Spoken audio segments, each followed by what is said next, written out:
Bonjour, écoutez, aujourd'hui je suis au chaud parce qu'il fait encore beaucoup de Mistral. J'ai pas encore reçu mon cordon pour le micro, donc avec le vent, si je vais dehors, vous allez rien entendre. Donc je préfère rester bien sûr à l'intérieur pour qu'au moins le son soit à peu près correct. Donc dans l'épisode d'aujourd'hui, bilan sur les pertes hivernales à fin janvier et ensuite bilan des réserves en fonction des dernières conditions climatiques que l'on vient d'avoir. Mais écoutez, je lance l'intro et on se retrouve.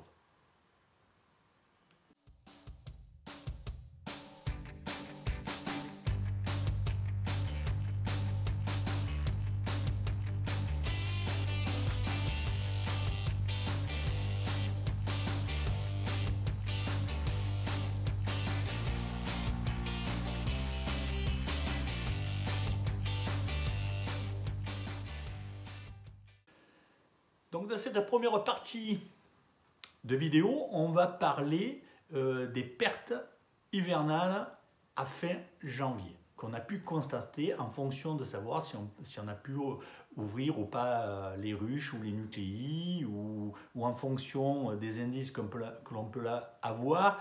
Lorsqu'il y a une belle journée et que ça bouge de partout et qu'il y a une ruche, deux ruches qui ne bougent pas, c'est un indice, il faut quand même aller voir. Donc vous pouvez taper sur le bord, écouter, voir si vous avez un bruissement des abeilles, ça veut dire si vous entendez quelque chose, ça veut dire qu'il y a des abeilles. Si vous n'entendez rien, même si les températures ne sont pas trop appropriées, ouvrez quand même vite pour voir ce qui se passe dans cette ruche. Si c'est un manque de nourriture, vous pouvez peut-être encore l'aider ou c'est peut-être trop tard, elle est morte. Donc moi, aujourd'hui, à date, j'ai eu une perte sur une nucléi. Mais là, je suis responsable à 100%. Donc je suis responsable à 100%, je vais vous expliquer pourquoi. J'ai hiverné des nucléis, de petites nucléis qui sont sur deux cadrons et demi maxi d'abeilles. Donc ça fait très peu. Savoir qu'un cadron, il faut 4 cadrons pour faire un cadre format de ruche, format d'Adam.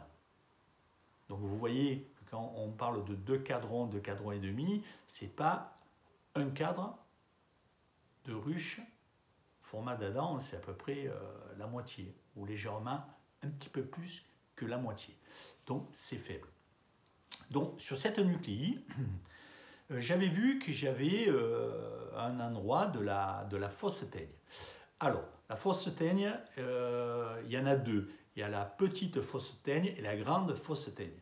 Donc là, en l'occurrence, dans la nucléi, c'était de la petite fausse teigne. Alors, je m'en suis rendu compte lors de l'hivernage, et ce que l'on fait souvent quand on voit visuellement qu'à un endroit ou deux ou trois endroits, on a eu un passage de teigne, on le voit, hein, le cheminement, ça fait un tunnel, hop, vous prenez un tournevis ou autre chose, vous grattez, vous la sortez et vous la tuez. Donc j'ai fait ça, ce qu'on fait habituellement, surtout quand les ruches ou les nucléis sont faibles, parce que quand elles sont fortes, elles s'en débarrassent toutes seules. Quand elles sont faibles, on amène malheureusement ce type de problème d'avoir de la fausse teigne dans les ruches nucléi. Elles s'installent souvent sur des colonies faibles parce qu'elles ne peuvent pas aller les éliminer, ou elles laissent trop de cadres vides, ce qui laisse la place à la fausse teigne de s'installer et d'être vraiment à côté des abeilles. Quand les abeilles s'en rendent compte, c'est vraiment trop tard. Donc, pour revenir à nos moutons, à ma nucléi avec la fausse teigne, j'ai remis mes cadres, je suis allé vite. Encore une erreur, parce que quand vous avez ça, il ne faut pas aller vite. Je n'ai pas vu que sur certains cadres, il y avait de la ponte. Ça veut dire que moi, j'ai sorti de la teigne, mais s'il y a de la ponte, les autres sont nés. Ce qui s'est passé quelques temps après, quand j'ai regardé, j'ai vu du couvain. J'ai pas vu visuellement, en allant vite aussi, troisième erreur, des petits tunnels en dessous contre la cire, et comme ça fait. J'ai vu du couvain qui devait être operculé, qui était en phase d'être operculé, qui n'était pas operculé. Et bien sûr, il ne pouvait pas être operculé ça fait du couvain chauve parce que la petite fausse teigne en passant dessous, hop, soulève la larve et comme la larve est trop haute, les abeilles ne vont pas l'operculer. Donc ça veut dire que s'il n'y a pas d'operculation, il n'y a plus de naissance. Ensuite, il est arrivé l'hiver où on ne va pas ouvrir ses ruches en permanence pour regarder. Et quand je me suis rendu compte, par une belle journée, que cette nucléie, il n'y avait pas de mouvement, je suis allé voir et là, bien sûr, c'était trop tard. La teigne avait dévasté la colonie. La colonie est morte parce qu'elle n'avait plus de place. Elle a été trop submergée par le cocon, les filaments que font la fausse teigne. Donc voilà la perte, voilà l'explication, voilà la cause, voilà l'erreur. Donc si vous ne voulez pas faire cette erreur, la première chose, il ne faut pas hiverner de petites colonies ou alors vraiment bien adapter le contenant au contenu. Ça, je l'ai dit dans des vidéos. Et là, ça, c'est les choses que je n'ai pas fait. Pourquoi? Parce que sur le nucléi, je n'ai pas de partition. Normalement, une nucléi doit être pleine pour passer l'hiver. Donc voilà. Donc voilà mon erreur. Je suis fautif. J'ai perdu une nucléi à cause de mon entêtement à vouloir regarder. J'aurais mieux fait de la regrouper, de mettre les abeilles dans une autre nucléi, de faire différemment. Il y avait d'autres solutions à faire. Donc voilà. Donc, à fin janvier, je suis à une perte. Donc, il me reste maintenant à passer février. Donc, nous, février, c'est quand même, en règle générale, c'est le démarrage, nous, de la saison. Hein. Il y a les amandiers qui vont être en fleurs, ensuite on a les abricotiers, on a des fruitiers, on a aussi les fleurs qui donnent du nectar et du pollen. Donc il y a des ressources. Donc les colonies qui sont passées jusque-là, normalement, ça va perdurer. Mais enfin, je ne suis pas à l'abri d'avoir d'autres pertes. Donc voilà pour ce premier item qui était les pertes hivernales. Nous allons attaquer la seconde partie de l'épisode qui est le suivi des réserves en fonction des dernières conditions climatiques qu'on a eues sur fin décembre et ce mois de janvier.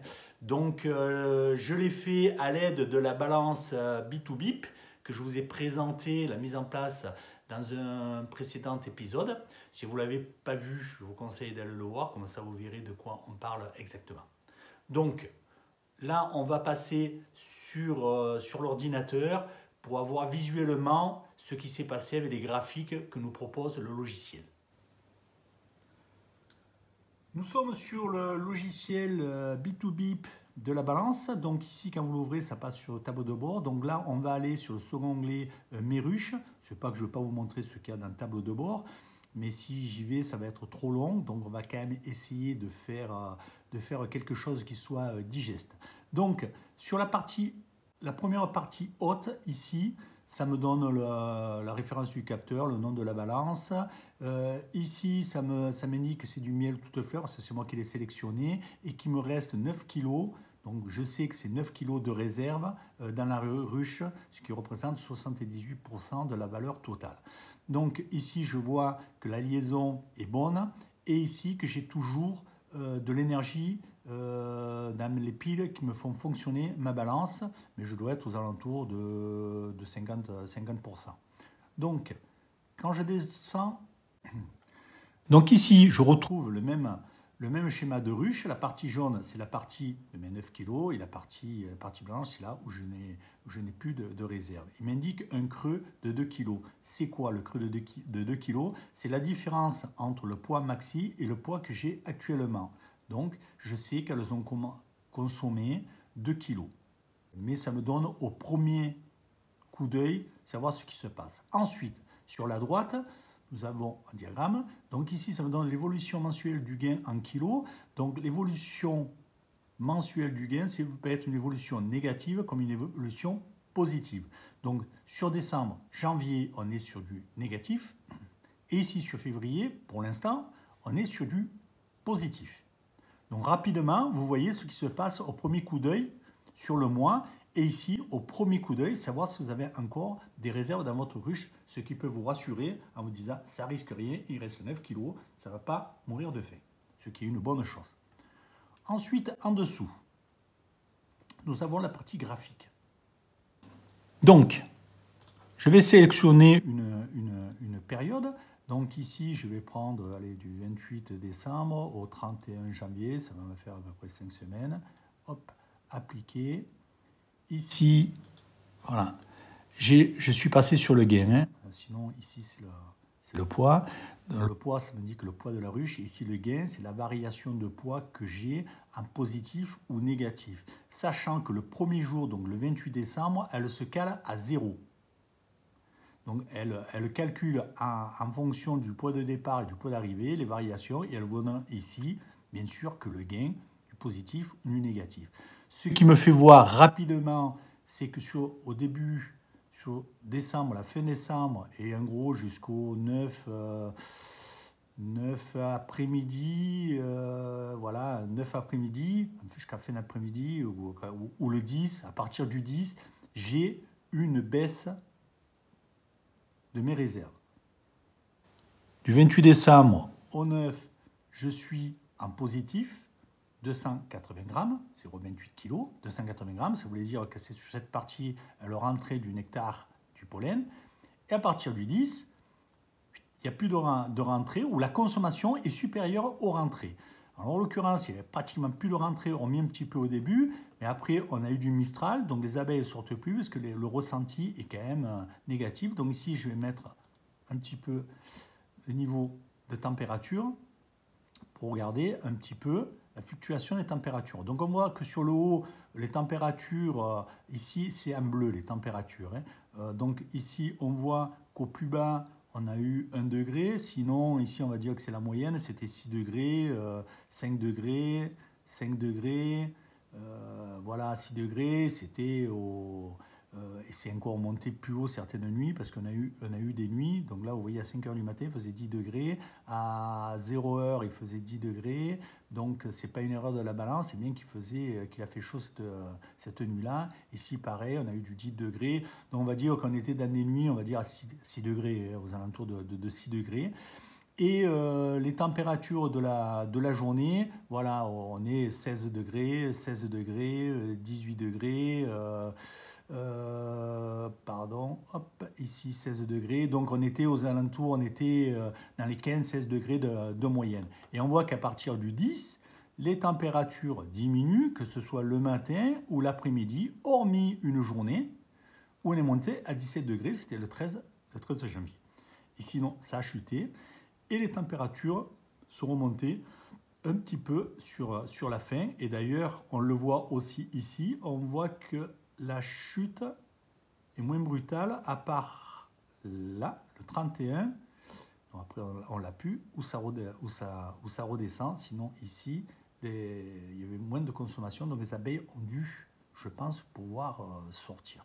Donc, on voit que la baisse des réserves est due au changement climatique, les températures et nous, le Mistral, dont les abeilles ne sortaient pas. Il me reste quand même 9 kg de réserve, donc je n'ai pas à être affolé, je n'ai pas besoin de nourrir, bien au contraire, hein, donc je vais laisser faire, mais ça vous donne une idée de ce qui peut se passer vers chez vous en fonction des fluctuations des températures et aussi de l'évolution de votre colonie. Donc voilà, en conclusion, ce qu'on peut retenir du logiciel et du suivi de température avec la balance B2BIP, c'est que l'on travaille précisément. Moi, j'ai les relevés toutes les demi-heures parce que je veux analyser d'autres choses, les sorties des abeilles, etc. Mais on verra ça plus tard dans l'avancée. Il faut que la saison avance, il faut qu'on ait quand même beaucoup plus de naissances que ce que l'on a actuellement. Mais par contre, on voit bien qu'avec la température qui a baissé, on voit bien l'état de nos réserves qui baisse. Et l'avantage, c'est qu'on regarde ça à distance et que c'est juste. Donc ça, c'est quand même un gros avantage. Donc l'état des réserves diminue avec la température. Pourquoi? Parce que les abeilles sont obligées de se mettre en grappe, là elles étaient en grappe, de se mettre en grappe et de réchauffer le couvain qui est aujourd'hui en évolution, parce que les reines ont repris la ponte. Donc pour se tenir chaud et tenir chaud le couvain, donc elles battent des ailes musculairement, donc elles font un effort. Cet effort, s'il faut qu'elles se nourrissent plus, donc ça consomme beaucoup plus de réserves. Donc systématiquement, plus elles réchauffent, plus on a les réserves qui diminuent. Et aussi, plus les abeilles se fatiguent, elles dépensent d'énergie, elles se fatiguent, donc aussi elles meurent plus vite. Donc quand vous avez des périodes comme ça, si après vous retrouvez pas mal d'abeilles mortes sur la planche d'envol ou sur le fond de votre ruche, c'est tout à fait normal. Après, il ne faut pas que vous en ayez 400 ou 500, parce que là, il y a peut-être quelque chose qui n'est pas normal du tout.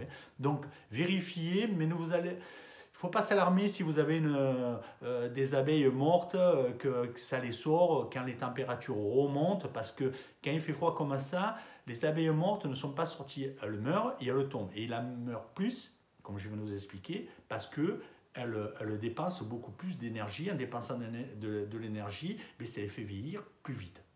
Donc c'est pour ça aussi qu'il en meurt plus en cette période.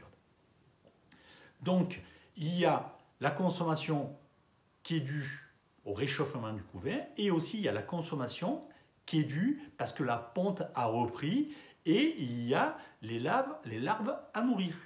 Donc il y a aussi une consommation qui se rajoute. Et plus on va avancer, plus cette consommation du couvain va s'accélérer. Donc les réserves vont diminuer de plus en plus vite. Donc on verra ça dans un autre épisode pour avoir un suivi, pour que ça donne une information aux nouveaux apiculteurs ou les apiculteurs qui ne sont pas habitués à travailler comme ça, pour qu'ils aient peut-être une meilleure vision de ce qui peut se passer dans leur ruche, et pas de nourrir trop peu ou trop à un certain moment de l'année. Moi là, si j'ai des ruches qui mangent que de nourriture, il me reste encore le mois de février, là je mets un pain de 2 kg. Je ne réfléchis pas, je mets un pain de 2 kg de candy et je suis après cette ruche pour voir, parce qu'on voit quand même que ça peut consommer vite, et 2 kg quand vous avez beaucoup de couvain, c'est consommé très vite. Voilà. Si maintenant on arrive enfin mi-février ou fin février et j'ai une ruche qui reste que un petit peu de réserve, quand je dis un petit peu, c'est quand même plus de 2 kg. Je n'attends pas qu'elle soit à zéro. Quand je dis plus de 2 kg, c'est vraiment plus, parce que quand on le fait avec un peson, on est largement dessus. Donc là, peut-être que je ne vais pas nourrir avec des 2 kg de candy, s'il y a déjà des rentrées de pollen et de nectar, mais c'est juste pour l'aider, hop, je peux y mettre peut-être qu'1 kg. Donc, adaptez aussi votre nourrissement. Donc, écoutez, on arrive à la fin de l'épisode. Je vous donne rendez-vous semaine prochaine pour de nouvelles aventures, et passez une très bonne semaine.